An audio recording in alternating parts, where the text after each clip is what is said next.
This is the second segment from The Avatars by George William Russell, writing under the pen name A.E., reading by Josh Mitteldorf. The boy went on lightly, leaping from rock to rock, choosing always the high ridges for his path.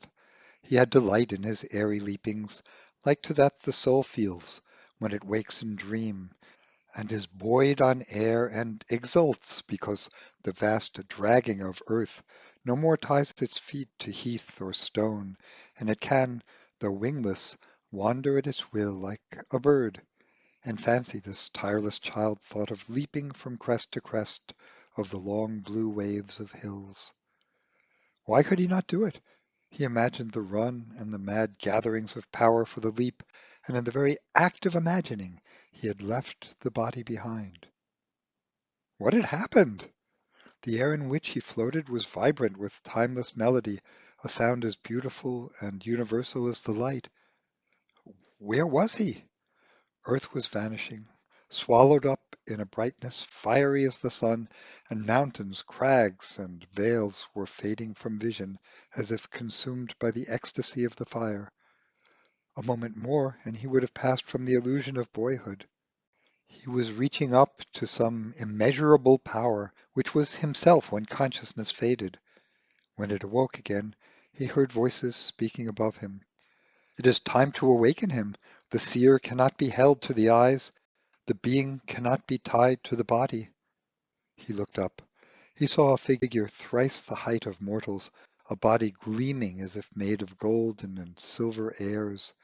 It was winged with flame above the brows.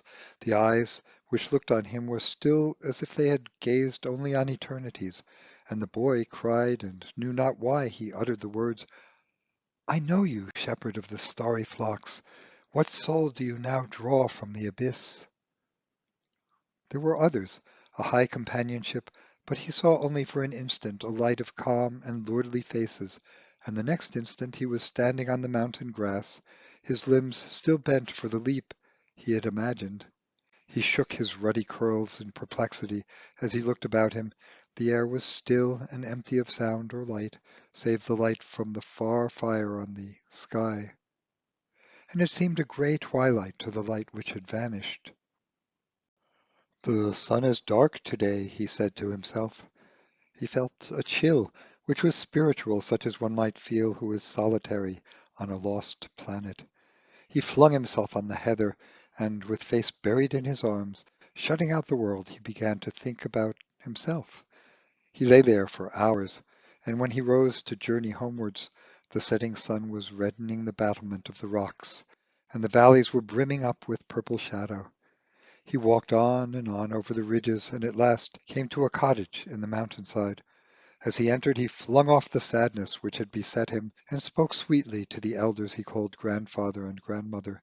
He ate the porridge and milk the old woman gave him, and talked about the sea and the artist who was painting the mountain, but did not speak of the shining figure he had called the shepherd of the starry flocks. He knew, though he was loved, that they looked doubtfully at times upon this child of their child, and that they wondered often if he was indeed a changeling, as the people of the hills said of him. He knew this, for he could see their thoughts as he could feel their love.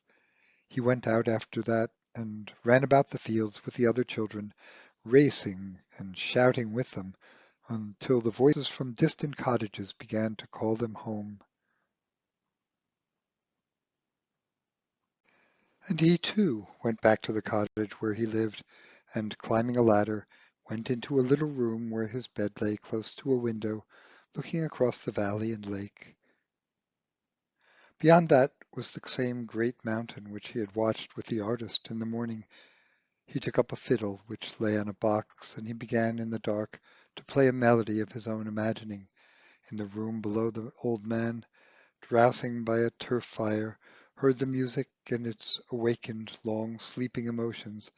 His heart was melted as when he was young, and he sat with wet eyes, listening until the music ceased, and there came a creaking which showed the boy had climbed into his bed.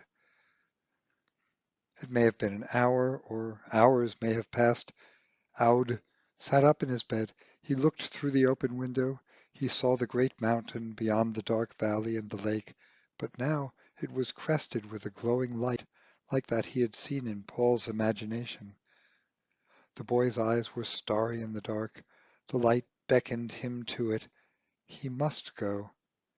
In a moment he was out in the night and he was hastening down in the valley.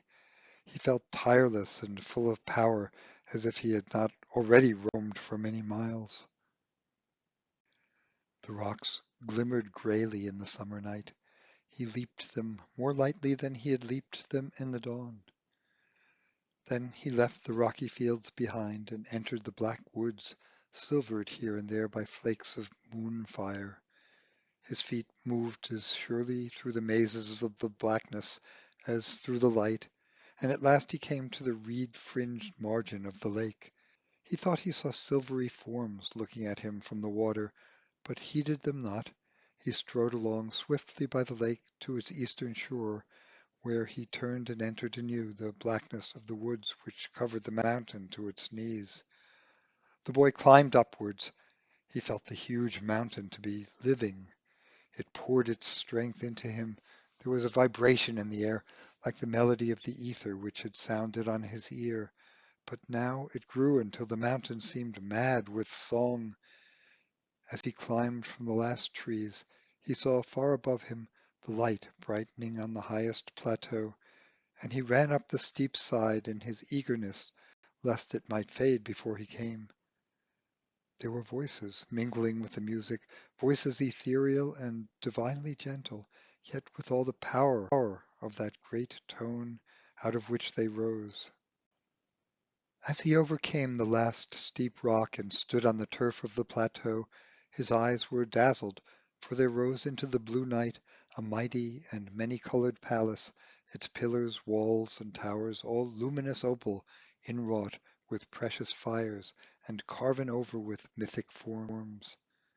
From the great gate came a blinding light, but the boy, unterrified, passed through it, and he was in the lofty hall, and, through a light intense but clear, he saw many immortals, shining as that figure he had beheld in his dream, but beyond his dream, in majesty, each on their thrones with calm faces turned toward him. As the child strode into the hall, the immortals from their thrones descended, stood with bowed heads, for the child who was there was one of themselves, one who had left the imperishable light, laying aside scepter and diadem, and had narrowed himself to that body that he might waken the souls in the abyss of earth. At that moment Aud was divesting of the childhood in which he had imagined himself, and he towered up to a consciousness unimaginable and not to be fully remembered by his mortality, for it enveloped earth and heaven. He was struggling when he wakened at dawn in his room to recapture a lost magnificence of power. Had he been singing a song which went in every direction and into thousands of hearts? Had he blown shining images into myriads of darkened souls? Had he taken these from eternity to scatter the fiery seed through humanity? Or was the fiery seed already sown, and did he but blow it to a vivid flame? The child mind was bewildered, and it was long before Aud came to a surety about himself, for even the immortals, when they put on mortality, are but a little part of themselves, a spark in the immensity of their own fiery being. Chapter 7. Men are never nearer to the gods or more partakers of their ecstasy than when they are creators. Paul, incessantly creative, was the happiest of men. Seated in a glade of the forest, he could see the branches, green-burdened and wind-swayed, make fire and darkness to reel to and fro on the russet floor. He watched the flying of tattered flames and purple shadow, and the mad dance of color evoked whirling figures, which rushed out of the house of the soul to mix with the reeling light. He could see swirling draperies, flushed faces, loosened and rippling hair, the glint of a white arm, a gleaming neck, the dance of lovely feet. all sun-flecked, dazzling, and bewildering as the anarchy of flame and darkness in which they rioted. His heart was singing as his brush moved swiftly.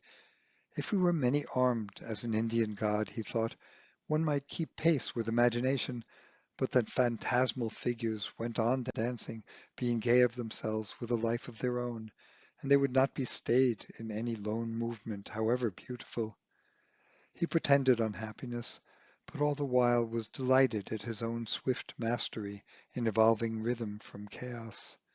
So swiftly did his brush move that he surprised his hand, shaping form ere an image had become present to consciousness, and suddenly he knew that the demon which had let loose the whirling figures had also liberated energies which played on the strings of the body, directing hand and mind, and if the mind wavered for a moment, the guidance of the hand was sure. For an instant he rose above himself and became one with that creative genius which is behind all conscious motion of the mind. He felt in that instant his being was rooted in some paradise of fiery and beautiful forms, ready to rush out through any open door to populate the earth with ecstatic life. Where did it all come from? Had there been a dance like that in some forest of antiquity, with only the eternal mind to remember its beauty? And was it from that treasure house the flock of images escaped? He went on painting, intoxicated with the beauty he saw and the beauty he imagined. The forest depths before him were a dazzle of green and starry scintillations. Branches were suddenly burnished with vivid colors as suddenly vanishing. Patches of orange flame awoke, blazed on the russet floor, then darkened to purple. There was incessant birth and death of light. Through it all went the dance of lovely shapes. Then into the figures of imagination a living figure raced, a girl running down the glade, the sunlight on her blue dress flecking it with a gold rich as the bloom on a peacock's tail. It was Connar's child. She slipped behind him to look at the picture. "Oh, Paul, how lovely! I want to dance! I want to dance!" And she went whirling about, face flickering, hair and dress fretted with light like the figures of his dream. At last she flung herself down on the moss beside him. "Why isn't Alfie here to dance with me? She is like a daffodil in the sun, all burning." "Oh, who is this wonderful Alfie?" "Alfie? The mountain, the lake, and the woods as far as you can see are hers. I call her the princess because, though she is only my age, everyone has to be her servant. Must an old woman of 12 even be her slave?" "Oh, Paul, I can't help it. I think she gets inside me and I can run in and out of me as if I was a cave. She sets me on fire. She keeps you to do her mischief for her, as another young person keeps me." "No, it is not like that," said the child mysteriously. "She is like someone in the fairy tales. I never told anybody but you. I hear music inside the rocks when she is with me. Sometimes there are people like twinkling mists who come out of the mountain to look at her, and tall silvery people grow from the trees, gleaming people with long purple hair. I was frightened when I saw them." But Alfie laughed and clapped her hands, and they all faded back into the trees. "You and your Alfie are living in fairyland now, sweetheart. And to think they're sending you both out of fairyland to Europe, where never a dryad has been seen for thousands of years. Why are they doing it?" "Father and Mother think I ought to learn languages where they are spoken." "Oh, Olive dear, don't let them take all this fairy out of your mind. If you do, the hills, when you come back, will be only rocks empty of music, and the bark door of the trees will be shut so that not a dryad can slip through to play with you." "Oh, it is cruel of you even to think that. Why should I grow out of seeing things any more than you?" She sat looking at him reproachfully. The child's lovely face, a pure oval, the eyes a rich gray with a spark of silver, like a little star dancing in each, the fair hair falling in curves and clusters, and all of such beauty that Paul, gazing on her, lapsed into one of those mystical moods which what was beautiful more and more evoked in him. And she was no longer Conaire's child, but a fragile, exquisite imagination of the master of all arts, who dreamed and devised it within and without, and held it together, face, eyes, innumerable hair, heart beating adorably, breathing body, grace of limb, through every motion, speaking through it to him, evolving it until it became the perfect mirror of the immortal thought in the immortal mind, and could be a dwelling place for the gentleness in that majesty.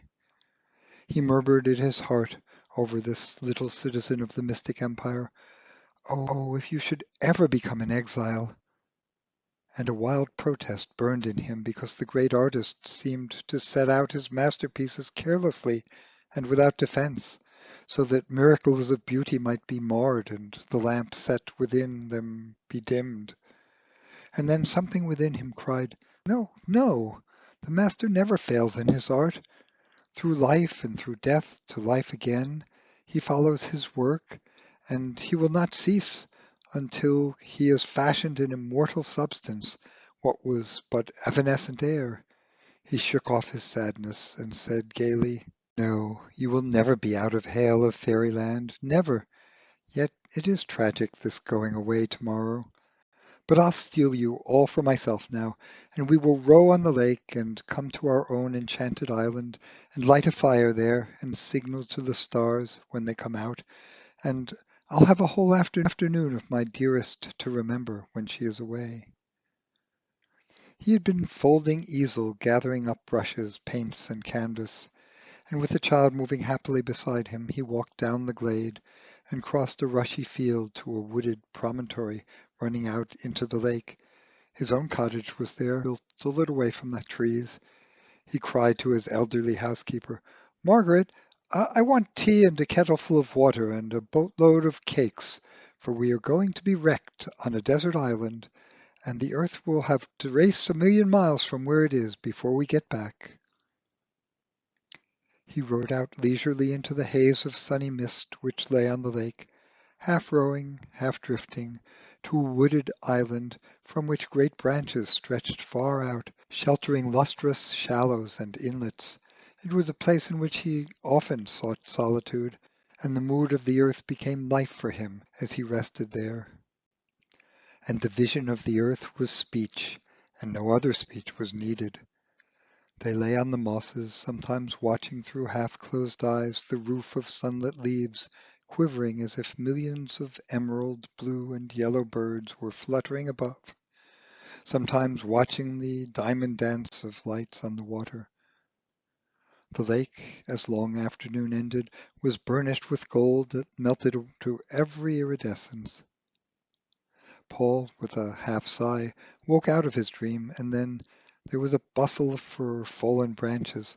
The fire was lit, the kettle was boiled, the feast was spread. He invented many fantasies for their common delight. The isle became movable as the carpet of the magicians of Arabia, and he brought it to eastern seas, or planted it as an oasis beside the ruins of great cities. And they had imaginary adventures with dusky races, and both agreed that when they died the island must go with them to paradise. At last, looking through the leaves, Paul saw the evening star sparkling above the cliffs, and he said sadly, "Our day is over." They went to the boat, and he rowed it back silently to the shore. The child stood looking at him when they landed. He saw her eyes were wet. She took his hand, pressed it to her wet cheek, and then ran away as if she could not bear a longer parting. He followed the little figure with his eyes until it was swallowed up in the darkening twilight. Over the hills, the stars were moving in the paths appointed to them, and it seemed that she, no less than the other stars, was guided on her way by the Great Shepherd. Chapter 8. "How great a hollow in life can be made by the absence of a very small person," said Conaire, unhappily. He had come to Paul's cottage a month or two later. He moved restlessly about the room. The flame of a candle is a minute thing, but when it goes out, what a great darkness there is. Why did you let Olive go so far away? Asked Paul. Truly, I do not know. I think some magic constrained me. There is a young girl, a little older than Olive, who a great lady, for hers are the forests, lakes, and mountains all about us. When she first saw Olive some years ago, she took possession of her as a young queen might. And Olive seems to belong to her more truly than to me or her mother. She is a beautiful quivering fire, this young Alfie. When I wanted Olive to remain here, she blazed at me. I felt as if an indignant goddess was shriveling me with lightning, and I was like some old half-wit who had halted a procession of princes. They have gone to a very rare and distinguished school. I could not myself afford this for Olive, but the guardians of that young Alfie, who ought rather to be called her slaves, for they are obedient to her whims as the genie to Aladdin's lamp. When told she would not move unless Olive went with her, in their lordly way insisted that payment was their duty as they existed only for the happiness of their young despot. Do you know, Paul, if your vision of the warriors of heaven had been about a great house and not a cottage, I might have thought the avatar to come was a goddess, and that this wonder child was she. Well, while Olive is away, I must try to find other lights to illuminate my darkness. Let us talk of that child we imagine as Avatar. The thought of him is often in my mind. He's often in my mind, said Paul. Come, I will show you something. And he left the cottage and walked through the woods until he came to a glade where was his studio, a building of wood all white with white pillars about it like a Greek temple. Conaire followed him within. The artist took two pictures and a drawing in colored chalks, and set them side by side on a ledge.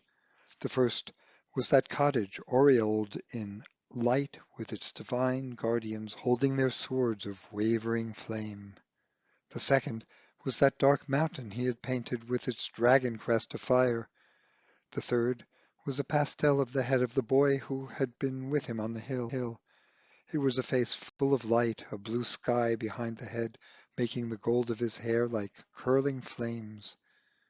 These three, he said, have come, I hardly know why, to be connected in my mind. He told Conaire about the boy who spoke to him for so few moments, asked lightly, leaping up the hill. Conaire's eyes lit with excitement. Did you never think to trace the boy? Well, I did indeed, for his image had begun more and more to glow in my imagination. But when I thought of seeking him out in the countryside to which he was going, I felt as if a constraining will was laid upon mine, and I was not to unveil the mystery of that boy. In his own time he will reveal himself, and he is not to be revealed by another. Oh, I have thought about him, and he hesitated a moment, as if he was half ashamed to be so impressed by the transient vision of a peasant boy. I had a dream, in which he came to a palace of the gods, and they stood bowed before him. I do not know why it is, but the image of that boy darkens everything else in my imagination. And that dark flame-fringed mountain? Asked his friend. What are your thoughts about that? I do not know what I think. I hardly felt it was my own fingers guided the brush, and it has haunted me ever since. That mountain. I look at it as some ancient might have looked at Mount Olympus, or fabulous Meru. I imagine a gate to the secret of the world in its heart. I find myself thinking of what may be hidden in it before I sleep, and when I waken sometimes I have the sense that I have been there with shining companions. Then the elder began to conjure up out of memory or fantastic imagination a mysterious wisdom about the earth and its sacred places. To the ancients, he said, earth was a living being. We who walk upon it know no more of the magnificence within it than a gnat lighting on the head of Dante might know of the furnace of passion and imagination beneath. Not only was earth a living being having soul and spirit as well as body, but it was a household wherein were god folks as well as the whole tribe of elemental or fairy lives. The soul of earth is our lost Eden. This was the Ildathot, or many-colored land of our ancestors, of which Socrates spoke too, saying earth was not at all what the geographers supposed it to be, and there was a divine earth, superior to this, with temples where the gods do truly dwell. Our souls put on the coats of skin, that is, they were lost in our bodies here, and at last we fell together outside the divine circle and came to live on surfaces, not even dreaming that within the earth is a spirit which towers up within itself from clay and rock to the infinite glory. Only the poets and mystics have still some vision of this lost Eden. The gods are still in the divine household, and the radiance over the palaces of light appear at times to seers like yourself as dragon crests of flame, or rivers of light running out to the stars. It is time for us to be traveling inward, and if there be an avatar to come, he may show us the way once more as did the avatars of the past. How do I know all this?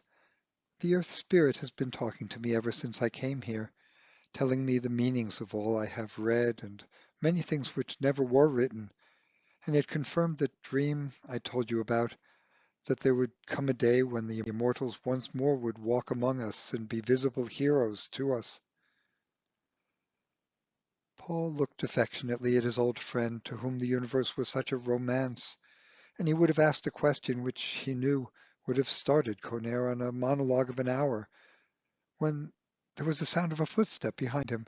He turned and saw a slight figure with a beautiful elfish face, who walked as if his body was charged with energy.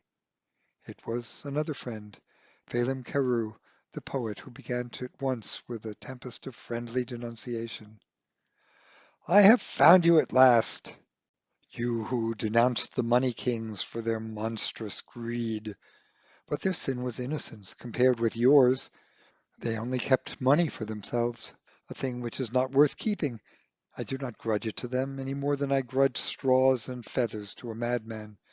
But you discovered here a world of unfallen beauty, beauty for which we starved, and you kept the beauty to yourself. I am going to write an epic like Dante and put you in the lowest hell, face to face with Satan's masterpiece of ugliness.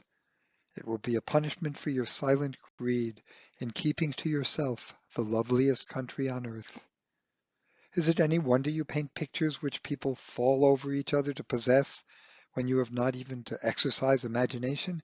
You have only to pick up the loveliness which lies all about you, while we have to sweat blood to make a thing of beauty. Oh, but that is wonderful." His quick eyes had been roaming about while he talked, and he had seen the aureoled cottage with its divine watchers. "You must tell me about that. It is you who have become a poet, but I have broken in between you and your friend." "Oh, no," said Conaire, "you only continue what we were speaking of. The mystery and the magnificence of this mountainous nature. Earth, I see, has accepted you, for she inspires you to continue our conversation."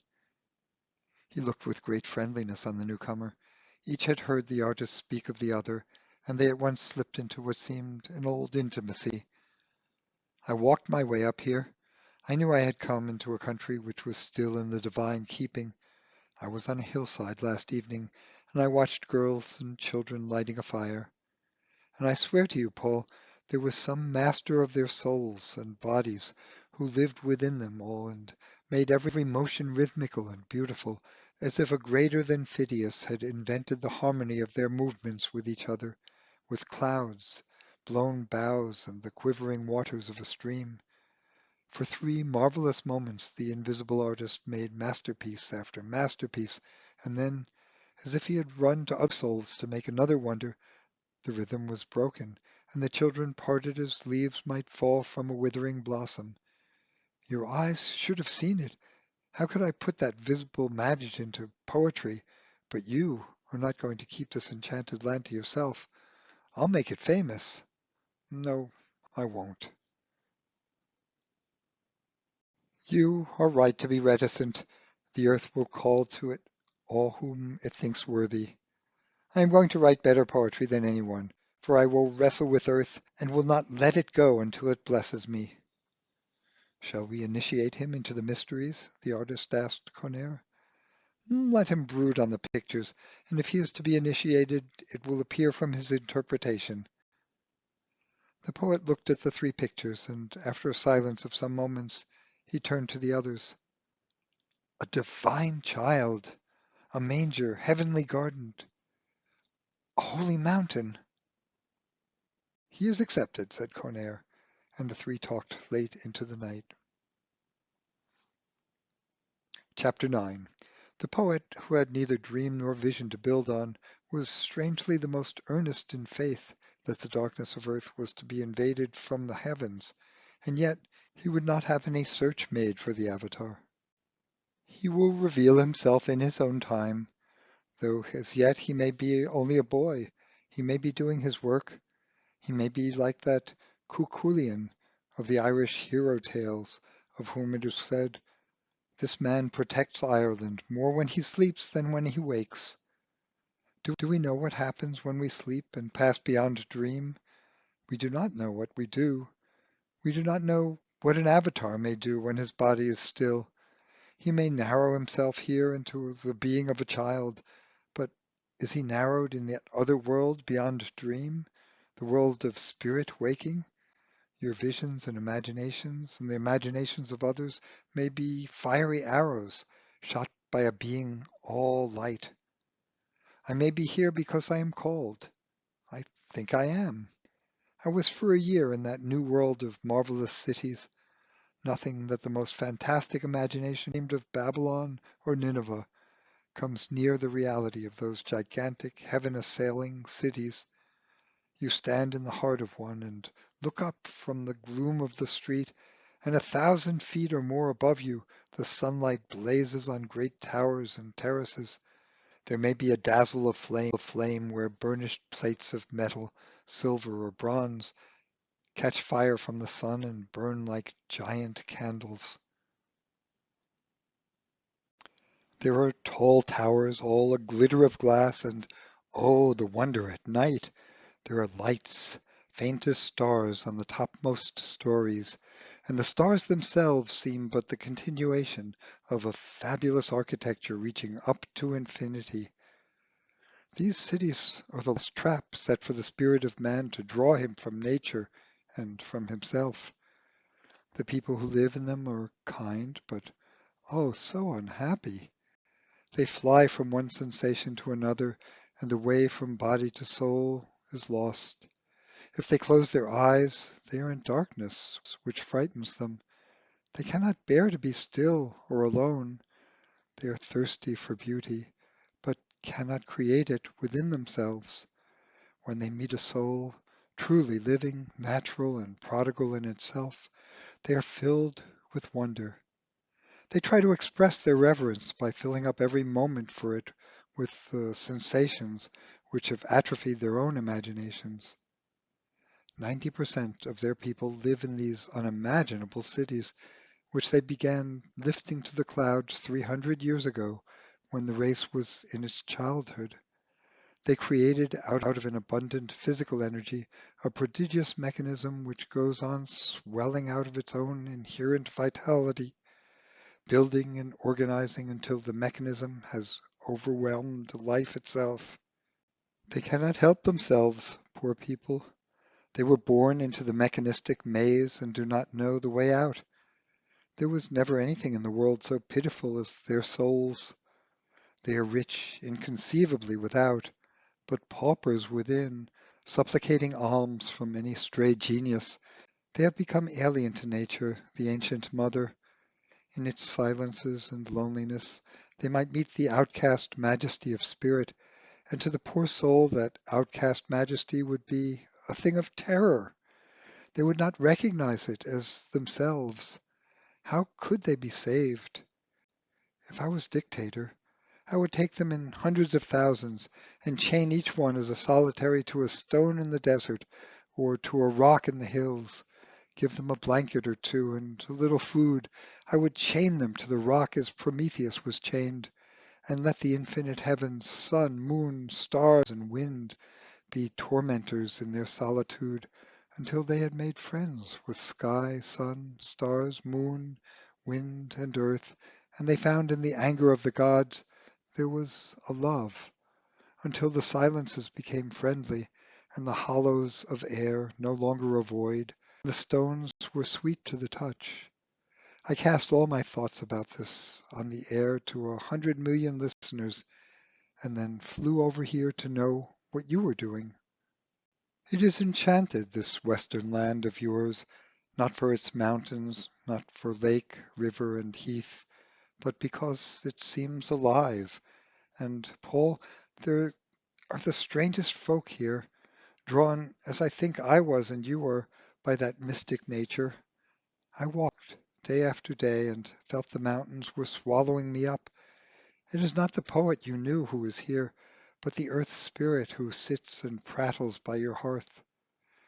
Make the most of it while it is with me, for it may leave me, though I will never leave it, but will pursue it and cry to it as Jacob to the angel, I will not let you go until you bless me. Paul and Conaire sat listening, pleased by the fantasy of the poet, and as Paul looked at the elfish figure, it seemed to his imagination to be enveloped in a dark blue, shining air, transparent as the blue of night, and there seemed innumerable sparks flashing like gold in that dark purity of blueness. Even the ruins of humanity here, the poet went on, have some wild poetry in them. I was walking on a mountain road the day before yesterday, and an old man came along, the remains of a magnificent human being, with a ruined beauty on his face. I imagined it there. It might be a palace of the Siddha, who were the old gods of our people. You may have heard of them. Old people speak of them, said the boy. I have not seen them, though they call me a changeling. Why do they call you that? Asked Paul. I will not do the things they wish me to do. I will not be made to learn like the others. I will not be shut out of the air. I run away. Do you not want to know what others know? Asked Paul. I know what they think, answered the boy. They have no light in their minds, unless I blow it into them. Then I can make them think what I will. What do you make them do? Asked Paul, amused at the young dictator whose years might number 12 or 14. He thought the boy might indeed move people to do anything by his beauty. I found an old woman listening to a music coming out of the hills. She was muttering to herself, they are singing there, they are dancing there tonight. And I tell you, Paul, I heard a faint tinkling come out of a ridge of rock, as of innumerable elf creatures playing on I don't know what musical instruments. Besides these folks whose minds have been shaped for centuries by the earth, they lived on. There are many refugees from cities, as you are, the masters of the world who organized production and found that wheat could be grown here and fruit there, and cattle fattened most economically in other places, left out of their calculations these mountainy places where there could be no cheap mass production. But neglecting these, they made it possible for rebels against the mechanical to live there, people who can, by the produce of 2 or 3 acres, feed themselves and escape slavery.